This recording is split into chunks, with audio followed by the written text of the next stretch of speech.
What if the real reason you're stuck isn't your strategy, but your energy? Now, before you just skip this episode, I know that sounds out there, but you have to know who's talking today. It is Klaus Kleinfeld. He's known for being the only leader ever to have successfully served as CEO of two Fortune 500 companies on two different continents, Alcoa in the United States and Siemens in Germany. He's advised presidents, run multi-billion-dollar companies, and now he's here to share what no one at the top ever admits out loud.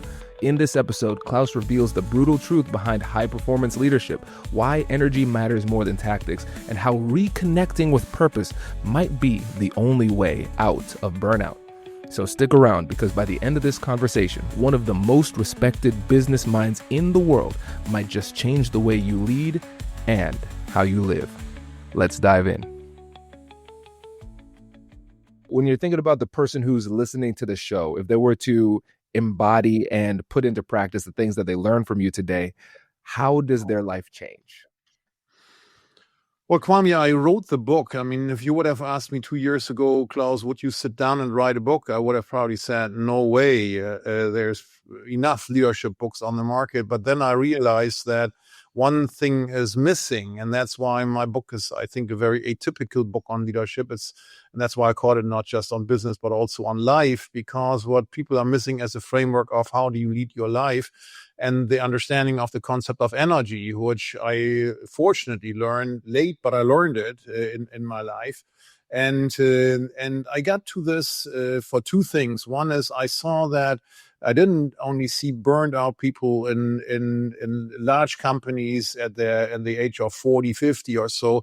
I saw it in a very dramatic way also in the startup scene, where I went on a board, invested in an individual who was the founder, and then actually one day before the board meeting, I get a call that they found him unconscious in the hallway and that he was immediately delivered to the hospital. And the doctor said, we will not allow him to talk to any one of you, maybe ever, because if we make the guy survive, he should not ever go back into this dangerous environment that he obviously has been living in, and that's why I started. And because the interesting thing is, I saw the opposite of it in the sports field. I love sports. I love sports like tennis. I play it, but I don't play it as well as I wish to. And here, the phenomenon that I saw is if you look at a tennis game, you see people that are traditionally older than what it used to be, and they are at their peak, and they stay at their peak for longer. And I wonder what the hell is going on there. Why is there a difference? And it's all about, how they manage their energy. And that's why I thought I have to provide this framework, because it's a framework that's essential if you want to lead your life, not just your business. As a leader, if you don't have energy, you can't lead people. You can't energize people. You can't make them move, and the same thing is true if you want to build a family, if you want to find a nice girlfriend, if you want to keep the relationship with your friends. I agree 100%. And Klaus, I knew I liked you, but now knowing that you are a tennis fan, I like you even more. And I can see where this is coming from, because I remember, let's just use German tennis players as an example. Back in the day when Steffi Graf was dominating, when you hit 30, it was a death sentence. Nobody really moved on beyond that. And now Boris Becker, Steffi Graf, and Andrew Agassi was the first who basically burned out, came back. Right. And so we're seeing this in all sports, which is fascinating. And I think there is a lot of credibility that you bring because of your background when you're talking about energy, because I think people can kind of brush it aside in the business world and say energy is too intangible. It is a little bit too woo-woo and out there for me to be of even valuable consideration. And so what got you to this point where you're saying, all right, I'm recognizing that understanding energy and purpose are central to not just success in business, but success in life. But what do you think it is that holds people back from seeing this and really appreciating it in their life? I think very often it's very simple that you grow up with some thoughts or what's normal in business, and you think that that the environment of the classical industrial age where you plow on. I mean, I was born and raised in Germany, and it's all about you have to have willpower, just sustainability, plow through. My idea about business life was an ultra marathon. I ran marathon at that time. I thought, okay, it's one marathon after the other. Until I realized, when you understand that it's managing energy, it's actually different size of sprints, super fast sprints, and then relaxation time. They don't have to be equidistant. There are a lot of tricks that also the high performance world has invented, how you can very quickly recharge.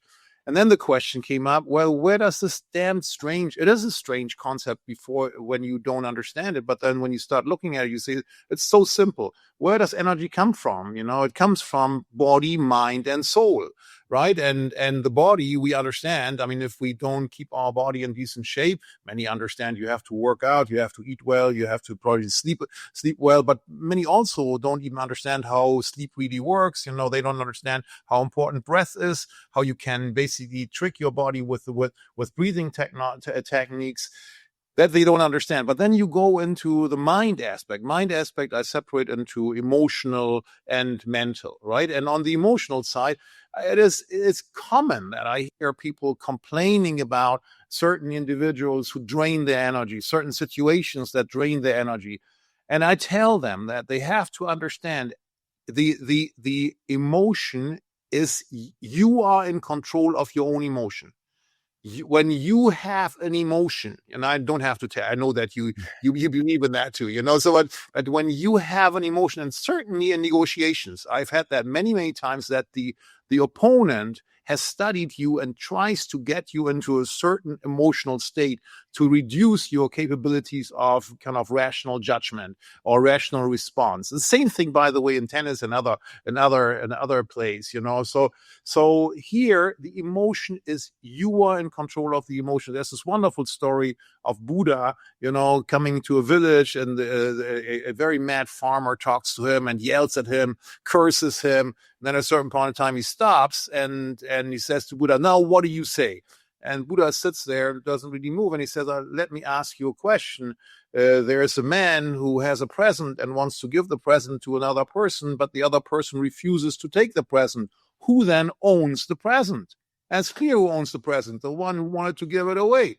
I think this is brilliant, So next time you feel like somebody is putting their emotional on you, just let it drown out, don't even listen. And we can talk about that more. There are tricks how to do that. Mental, that's another wonderful. So mental is about where you focus. Where do you focus on? So there's a great story of this old shoemaker who has two sons, and he wants to pass his business on to one of the two sons, doesn't know how to decide, sends them both to Africa, and they arrive. The first one sends a note back and says, "Daddy, I have really bad news. This is no market. Everybody's running around barefoot." The other one sends a note back and says, "Daddy, unbelievable. This market is absolutely endless. They are all barefoot. Send me as many shoes as you can get."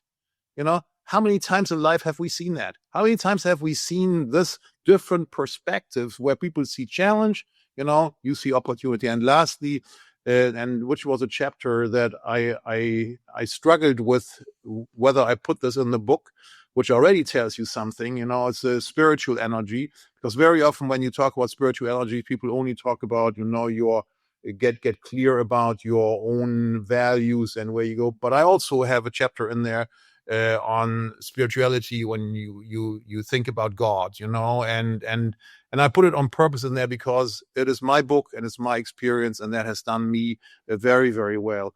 Lastly, in this whole energy thing, the one thing that completely knocks you off your socks is this aspect of purpose, because purpose is to energy what a laser is to light. When you have a purpose, in the morning, you will jump out of the bed and say, another day where I can work on coming closer to my purpose.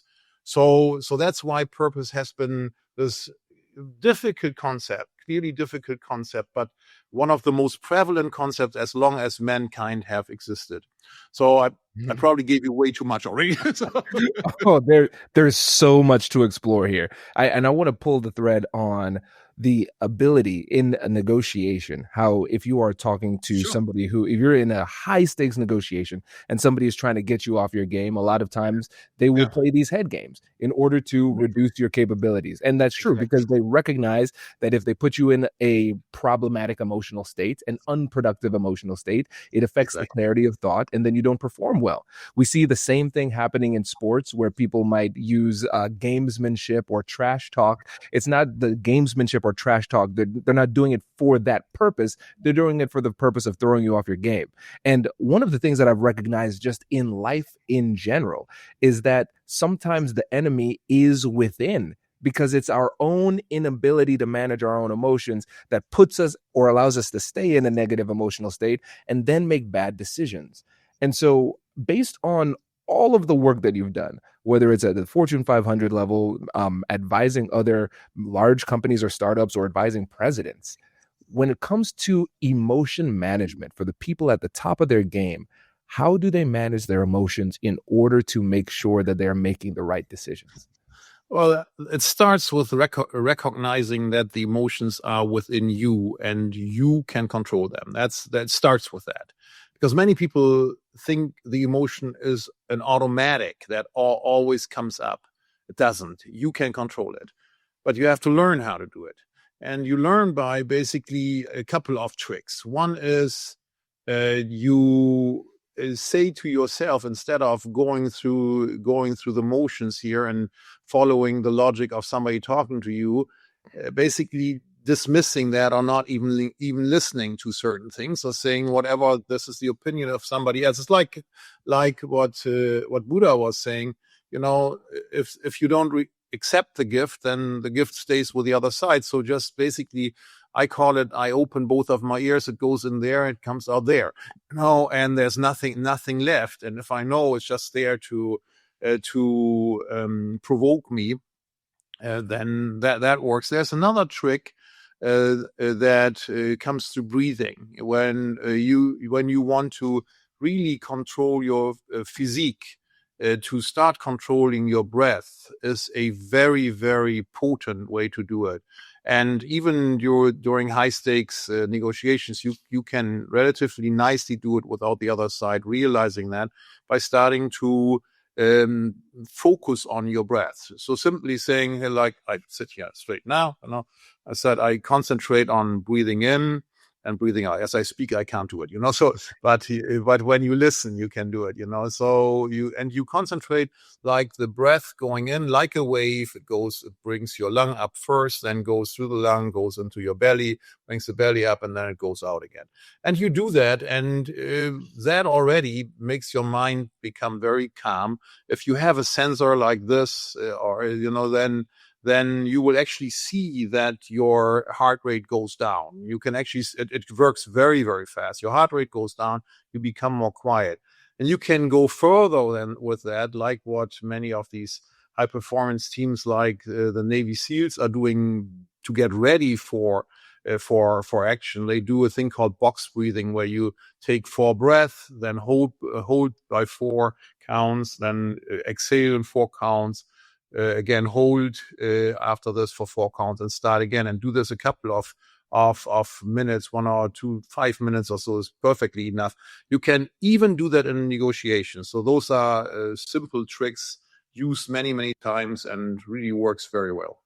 I love this. And it's so practical because you've been doing this at the highest of levels. And I think a lot of times if we have people who are talking about it from a scientific perspective, it can almost seem magical. And you are a practitioner of it. And so I think it's very empowering for people to actually see it used in that type of way. And so shifting from like the actual specificity of a negotiation, let's extend this, because one of the things that you mentioned is people are having trouble managing their energy, but taking it a step further, they're getting burnt out, having severe mental health and physical health problems because of this. I would imagine that being a CEO of a Fortune 500 company would keep you pretty busy on a day-to-day level. So for you, just thinking about the incredibly high-level decisions that you would have had to make day to day, and the tough conversations that you would have had to have day to day, I feel like for a lot of people, Just existing under that pressure would have been crushing. So, how were you able to perform at a high level while managing your energy day to day? Hold on. I bet I can make you flinch. How much time does updating your CRM take away from actually selling? Is it hours? No, it's probably days, right?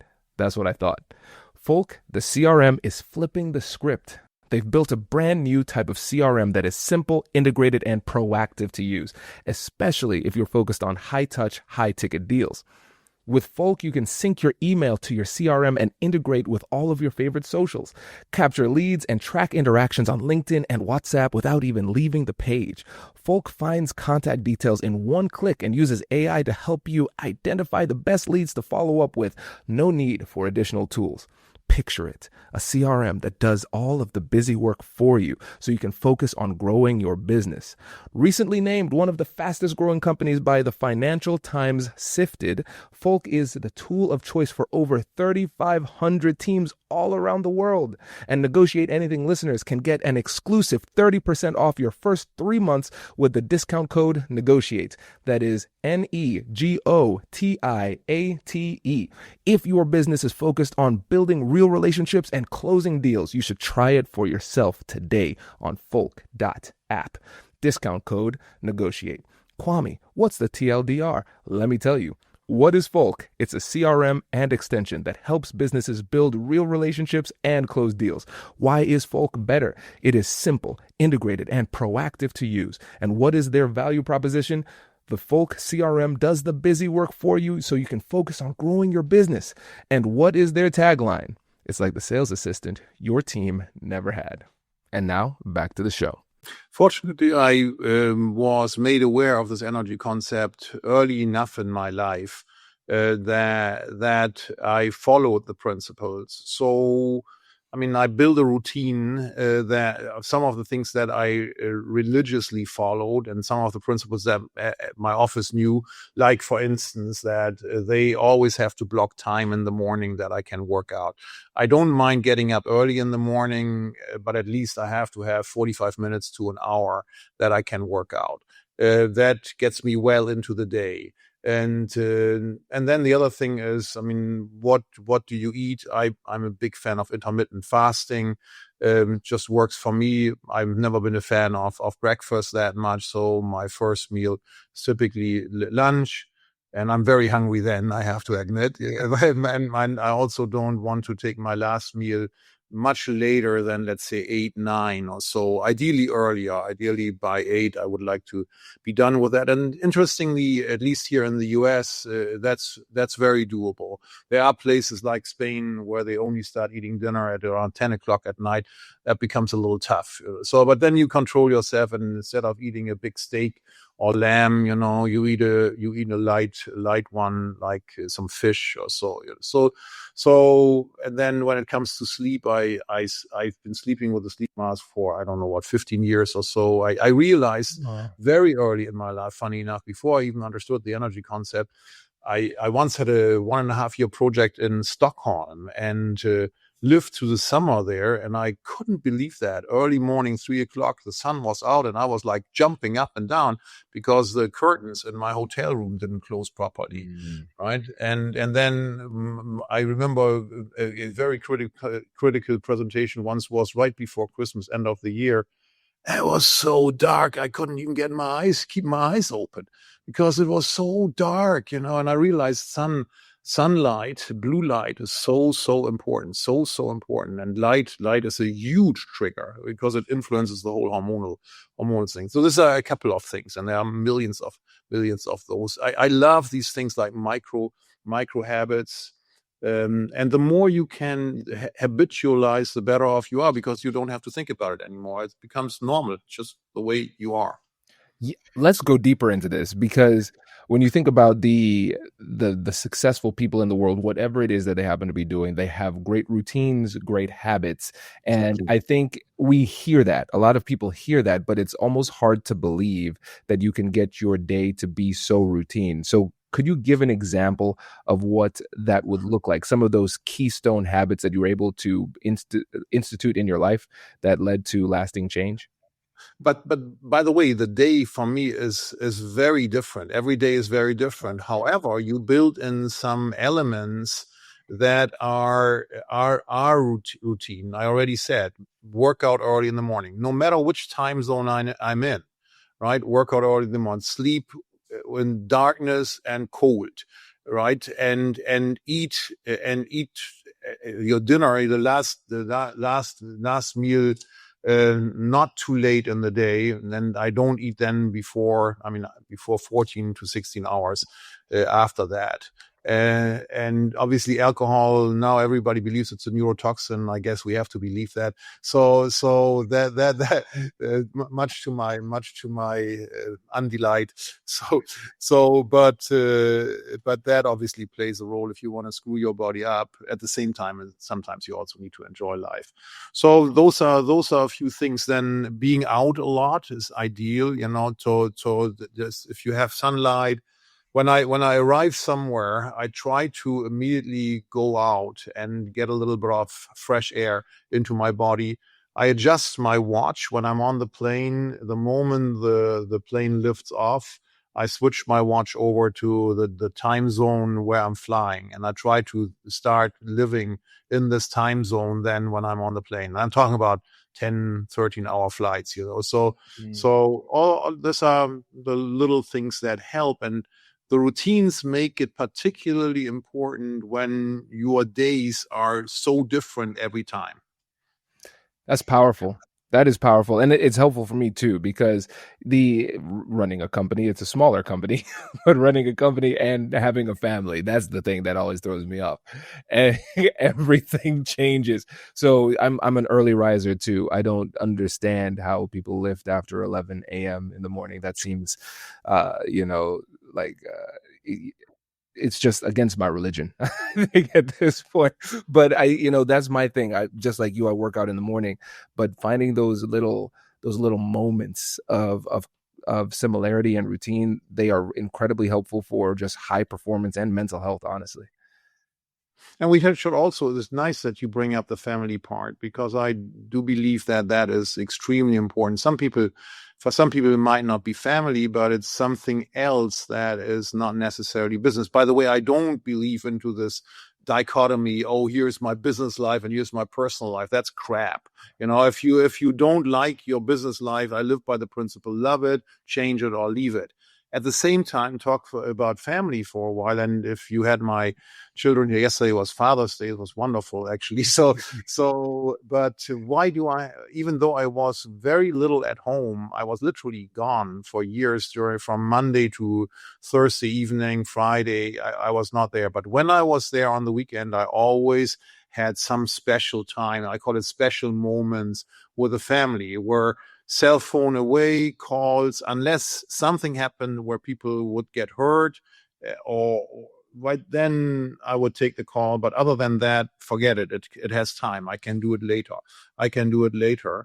But to have those special moments, sounds more special than it is. A special moment, depending on how old your kids are, could be that you grab the basketball. And one time we lived at a place where there was a basket call right around the corner, right in front of a little forest, and I grabbed the basketball. The kids love to play, and then we just walked over to the basketball. Most of the time, I was the one who was then playing with it, but they enjoyed it. I was there; they talked, So it's good. Or just having a conversation with them, or whatever is going on, or something bigger. Go to a nice concert. Get some tickets that otherwise they would not have gotten. So, but they will always talk about these memories and those things that they still see as special, and also they saw that I was there. I had the attention. They had the attention of me. Absolutely. And I think especially when you're focusing on those relationships that we cherish the most, we have to be focused on creating those memories. Because if you're going to ask yourself, oh, do you have a great relationship with your partner, your spouse, your kids? A lot of times, or their kids asking about you as a father or a mother, they're going to think back to the specific memories that they can access the easiest. And for me as a father, I think about it in terms of highlights. I'm trying to create an incredible highlight reel for my kids, like with intentionality. And I think if you go into these moments that you're spending with them and saying, how can I make this memorable? How can I create a memory? Then that steps up our level of presence and interaction, because otherwise we just kind of go with the flow and it might just kind of be mundane and boring, which is okay. That has its place. But if we're trying to really deepen that relationship, they're going to look back on those memories. So we can just try to be more intentional about creating those highlights. At the same time, we also have to make sure that it's not what we see as a highlight, but what they perceive as a highlight. And a highlight for them can be to just learn how to ride a bicycle from dad and not some professional teacher, right? Because I've seen, unfortunately, way too often that families then hire some helping hands or buy expensive tickets and then they go there, but they are on the phone the whole time, right? And the kids enjoy it, but the father has really not been with them, right? They are way too smart to not see whether you're really there for them. Absolutely. And this actually ties back to what we're talking about when it comes to the emotional side of Yeah. what it requires to live a thriving, successful, happy life. Because we recognize that when it comes to decision making, we need to be able to manage our emotions. So we are the persons we are the person that has the hand on the steering wheel driving the decisions, not letting the emotions drive the decisions. At the same time, I recognize that a lot of times we put up emotional walls between us and the people that we care about the most. And I see this a lot in the business world. And so we can get locked in and focused on the person who's in front of us, the negotiation in front of us, the work that we have to do. But then when we're at home, let's use the example that you gave, when we're here trying to create meaningful memories for our children, we are creating these boundaries, these barriers where we're saying, okay, I'm going to bring in exactly. We put our phone up in front of us and we're not connecting with them. How can we go develop the willingness or overcome the fear or develop the courage necessary to be willing to be vulnerable with the people that we love the most? Well, there's are two aspects really. The one is the question, can you compartmentalize? And that's a lot about mental energy is about compartmentalization. So you not only literally, but virtually, you close the door. You know, you have one part, which is your business side where you deal with whatever is going on in your business, but then you're with the family for very often much shorter time, but then be there for them at full. So, and concentrate and free your mind that you really listen to what your wife, girlfriend, friends have to say, and be there in the moment. I think that technique of compartmentalizing, some people struggle with it. I mean, it's like we all struggle with it. Let's face it. The monkey mind is there. The monkey's dancing around in our heads. They dance there all the time. And we now tell the monkeys, you monkey, shut up, go into that side of the door, which is closed for at least the next half an hour, and the other monkeys, that's nice, they monkey around with me. This is my private life. That's fine. But I think that compartmentalization is a big trick. The other trick is, what do you focus on? Do you focus? Focus is also very, very big. That's the story of the shoemaker. I think it tells it in a very nice way, and it's in leadership. This is fundamental. Where people see challenges, you see opportunities. It's almost like a red light goes on when people come to like, we get challenged. The logistics, blah blah blah. When I say, that's interesting. Does that only affect us? No, it affects the whole industry. Oh, wow, it affects the whole industry. What does that mean for pricing, for instance, right? Is there an opportunity here, right? Can we partner with somebody? What's in it for us? Is there an opportunity that comes out of this crisis? And I think that is a trait that many leaders have, I think, learned in most cases over their life, probably early on already. And same is true. You can use that same thing in your family life. It's powerful. I love how we can take some of these skills from business, apply it to family life in a way that's meaningful, while at the same time recognizing which of the business skills should be set aside because it could actually get in the way.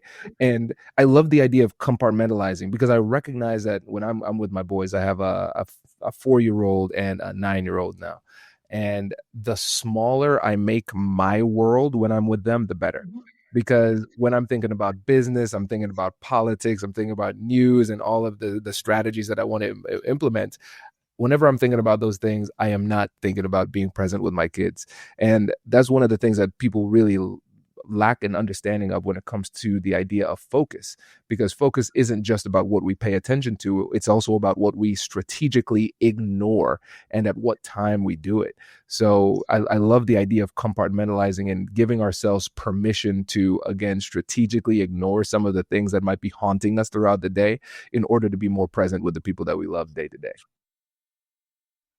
Yeah, But so I looked into the aspect of purpose in depth in the book, and as it is a concept that's been around for such a long time, and I wanted to sort it out and provide also some perspective on this.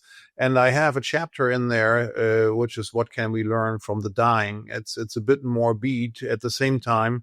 One of the craziest things about humans is we all know that we will die one day, but we all behave as though we will live forever, right? And what is crazy about these things that people say on their deathbed, there's nobody who, at least in this study, has ever said, I regret that I haven't spent more time in the office. Not one. But people do say, I wish I had allowed myself to be happier. Can you imagine this? Isn't that? Oof. So whenever I talk about this, I really get chills, to be honest, or I wish I had listened more to myself. I wish I had allowed myself to be more myself, meaning that all these monkeys that talk to you, many of these monkey voices are not you. And many people unfortunately believe that all these voices that they hear in their head are them. In reality, it comes from wherever, and a good good exercise is to sort those things out and basically say this I consider what I want to be, and this is not what I want to be, and go away. Just go away. So I think that is an important exercise. Let's stay on this because I too got chills when you talked about it. It is shocking in the consistency of the results of the deathbed studies.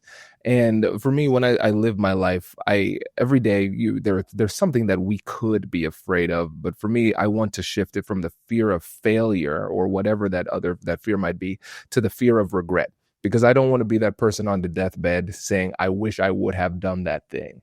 And so when I think about you, Klaus, you've had an incredible career and you also have a great relationship with your family. You have balance. When you think about at the end of your life, looking back, are there any things that you would have done differently? There's always things that you would have done differently. I think a person who says I wouldn't have done anything differently is not very truthful, frankly, or is not smart enough to realize that we all make mistakes, right? So both things are not quite flattering, I would say. So no, you learn. I mean, we learn from our mistakes. Hopefully, we learn from mistakes from others. There's a ton of things that I feel I could have done better. At the same time, I mean, the real measure is not a hindsight judgment of what you could have done better. It's more in the moment. Did you give your best in that time, the person you were, and did you try hard enough? And I would say I've always tried that approach. However, there were moments when I didn't know what I didn't know, or branched off at a place where I misjudged this, and didn't end up at the place that I wanted to end up with. In most cases, as I said before, I've always lived by the principle, I love it, I change it, or I leave it. That then meant if I concluded I can't change it, then I left and moved on in life. And I've done that quite a bit in my life. If you look at my brief CV, looks very straight. My real CV looks like the normal things in life. Is like a roller coaster. Very, very much a roller coaster.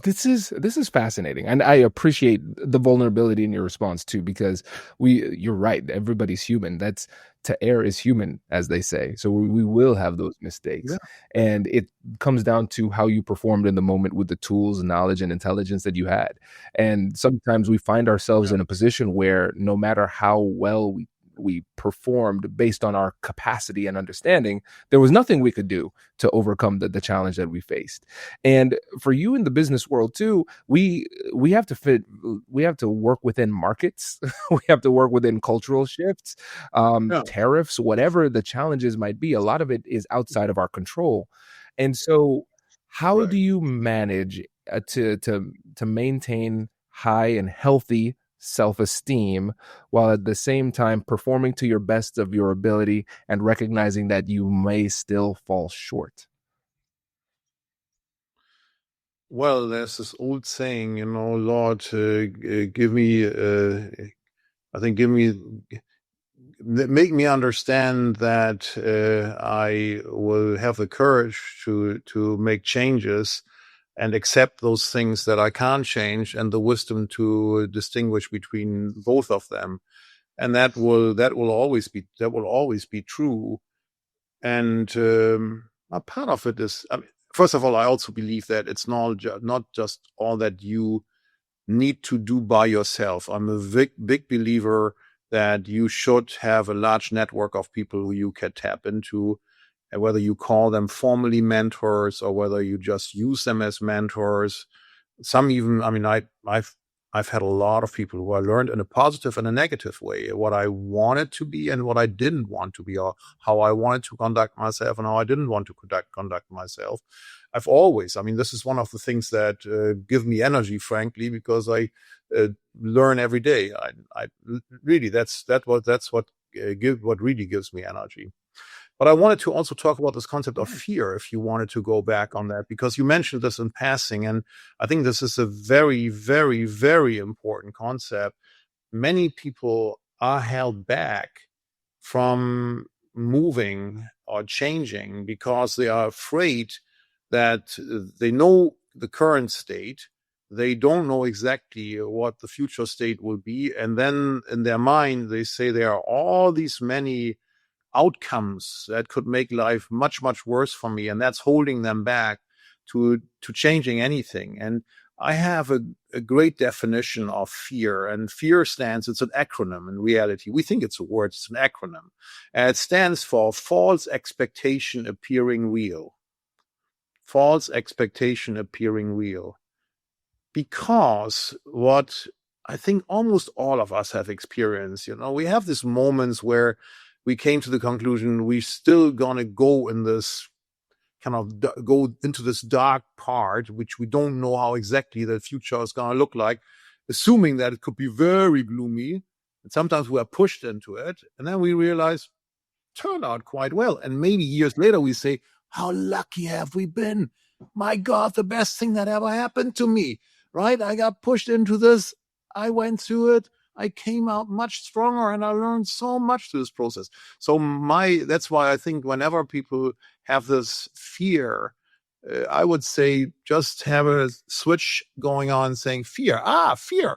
Interesting. False expectation appearing real. And that, first of all, distances you emotionally right from what fear does. It stops you otherwise from even considering to go further, closer to it. Right? It allows you then to chop it apart and say, oh, what is it really? What the monkey that's just telling me I should be afraid of things? What is that monkey just telling me? Why?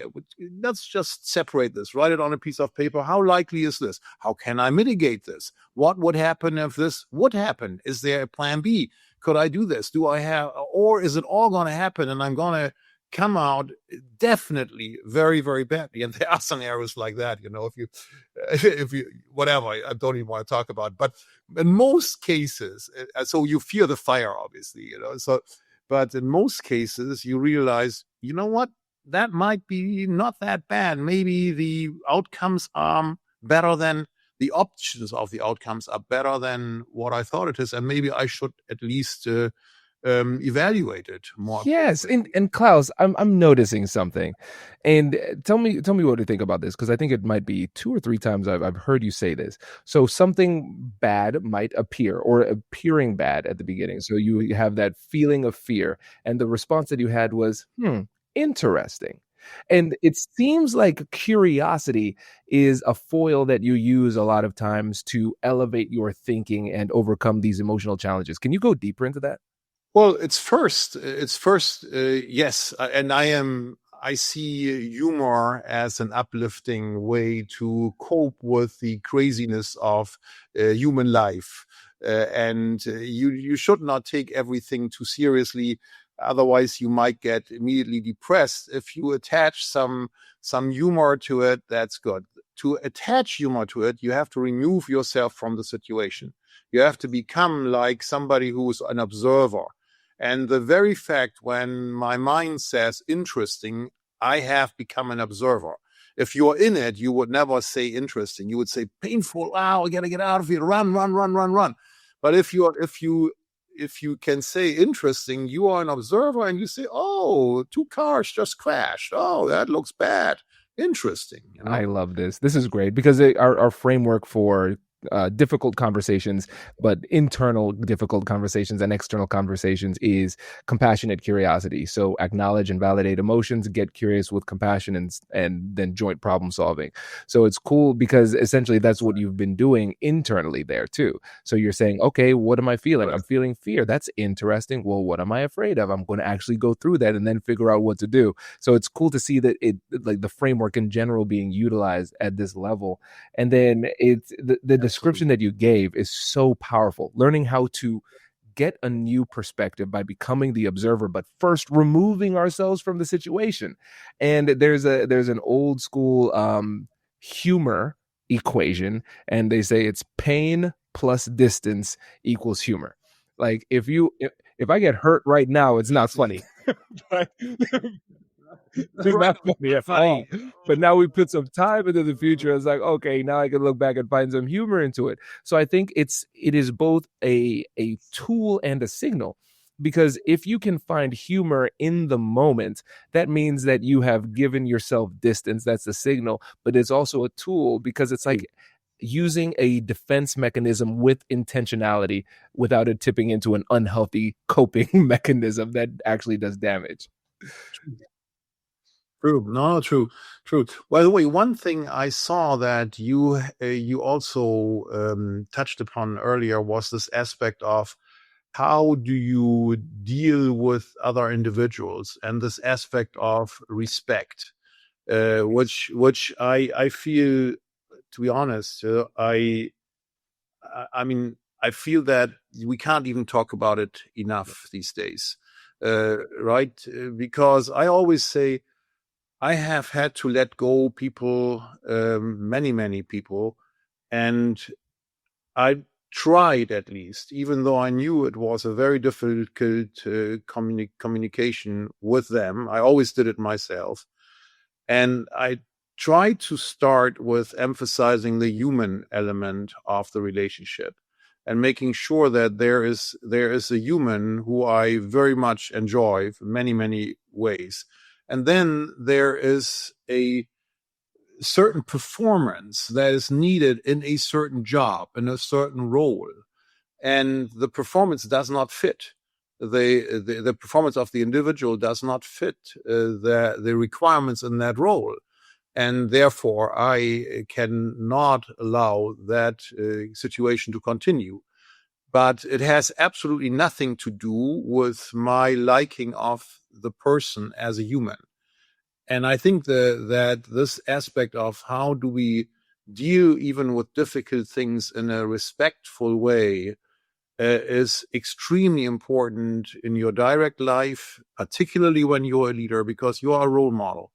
You are a role model. And I do believe society needs, a sophisticated society has to have respect as I core. could not agree more. We have a listener question. I was recently promoted to lead a cross-functional innovation team inside a large global company. It's an exciting opportunity, but I'm running into real resistance. My team includes people from different departments: marketing, product, ops, and even R&D, and many of them are older than me and more experienced in the company. Some are friendly, but others seem threatened or skeptical of the whole project. I've tried bringing them together around a shared goal, highlighting our mission and the potential business impact, but it still feels like pushing a boulder uphill. They show up to meetings but don't really contribute, or worse, they sabotage ideas with passive resistance. I know the idea we're working on has legs. I believe in it, but I'm starting to doubt whether I'm the right person to lead it, or if I'll ever win their trust. How do you build buy-in from people who don't report to you, and who may not even want to be on the team in the first place? Thanks, Alex. This is a loaded question, so let me start with it. So I think it is important to build a case for change. The very fact that you as a leader or somebody in the upper echelon says that you got to change is in many ways not sufficient for an individual to give their all. So one positive thing is if you can show the individuals what value it would create and create for society or for the future of the company. I'm not talking about economic indicators, but in the medical industry, for instance, saving more lives and creating new ways to heal, or having safer environments for the employees. I mean, if you have something that emotionally, positively, they can bind as achieving with this. If the goal is you cut down 20% of the cost, you know what? It's hard to get emotional over this, other than getting depressed, right? So okay, that's one thing. The second thing is to make the case for changes, creating a burning platform, and what I say, creating a burning platform. How do you do that? You basically check what is the competition doing, because in the end, to win is not about the performance of the company or your business in isolation. You win against others. And if your customers are walking away from you and others are eating your cake, then obviously it's code red. And you must be doing, or they must be doing something right, and you must be missing out on certain things. So if you have stories, I'm a big fan of go see your customers. This could also be internal customers, if you have if you are an internal service provider, but understand, what do the customers want? How does winning for them look like? Understand, how does their value chain look like? Can I provide something that makes their life easier, brings down their costs, gets them faster, can allow them to provide something else that they don't have today? That's the other thing, and that's the competition side, and that's also the customer side, right? So those two things: what does the customer want? What is the competition doing? And tell stories. In the end, people want the story around the fireplace. I mean, I always say it's my Saturday morning breakfast question whether you've done a good job. And what do I mean with that? Saturday morning, those who have spouses or families, you're at home, you're eating breakfast, and the ideal one is your kids are asking you, "Daddy, we haven't seen you at all this week. What have you done?" You say, "Oh, I am part of this enormously cool group that is called Target 20. Target 20, what does Target 20? Target 20 means we're bringing the cost down by 20% this year." All right, Daddy. Okay. And that's why you've not been here all day and missed my games and haven't brought me to school. Or you say, "Hey, you can't, I am part of this team, that allows us, to bring these goods to more people because we make it more affordable. Make it much more affordable, and we can allow people who today cannot pay for it, And our product is so good. We would like to bring it also to more people. So we are trying to bring the price down, right? For this, we need to be more working on our cost structure and all performance, So that's what Daddy has been. Oh, really? Your widget now is more available. So I can tell Johnny next door, who was always saying your dad's product has been too expensive, that you're coming with another version. Yeah, you can go and tell that, So that's my Saturday morning question. I mean, which camp are you in? If you're in camp 1, then you will never be able to enthusiast your team. There are obviously other aspects. I mean, you might have not the right people on the team. Trust is a very, very important element. If there's no trust between people, I mean, to have a high performance team, you need 5 things really: trust, capability of coping with conflict, clear commitment from everybody I'm in, accountability. If I screwed up, I screw up, and I'm going to change it, and a clear understanding of what the results is going to look like. You have no idea how often I have CEOs who complain about, like the listener, that their teams are not following. And then when I ask them, well, what is winning looking like, right? And in soccer, it's clear. You shoot the ball there. In tennis, it's clear. The point goes in, it's a point. But in business, the one person says, we need to improve our cash flow. Next one says, no, it's all about growth. You ask the top 10 people, you get 15 answers, And so that's very, very important. So it's these 5 things only: trust, conflict, commitment, accountability, and results clarity. About that's it. And that is what all of the high performance teams are doing. Incredible. And what I love about this is the challenge to essentially sharpen the sword. We come up with these arguments, and oftentimes we don't challenge ourselves on as to how we can make the argument more compelling or create a better story. And you're so right. If we're just talking about it in a mechanical type of way, we make it so sterile that people can't even connect to it. But if we can say, this is how we're really affecting and changing people's lives, I mean, it's you create a story so good that it's hard not to want to get on board. You have to create meaning. You have to create meaning for people. It comes back to the respect aspect. If they feel that if they feel that they are just mechanical robots and exchangeable, or if they feel that, hey, I got this purpose in business, I like to be the one helping that, and that would be a great thing that I can tell my family or my mother. Mother is wondering why you never call. Why is son never calling? So sure you haven't had that before, right? I get that all the time. All the time. Right. Oh, man. Klaus, this has been fantastic. I really appreciate you and the way that you have brought these conversations about meaning, purpose, and energy into a field that can often push those things aside, even though they're fundamental to our humanity and quality of life. So I appreciate you for that. And then also, before you go, I know you have a lot of irons in the fire all the time, but I want to give you an opportunity to let folks know how they can get in touch with you and how they can learn more about the work that you do. Leading to Thrive is the name of the book. And there's also a website called leadingtothrive.com. So there you can find a ton of other things and also a way how to get in touch with me.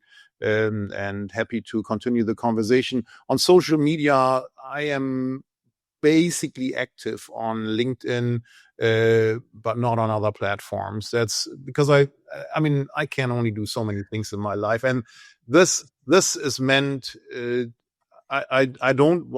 It's not for me. It's not that I want to have a professional career as a book writer. I have many other careers that I enjoy a lot, but for me, it's really important that the concept gets out. And if I can help one additional person to avoid this being found in the hallway unconscious, that would already be worth having written it.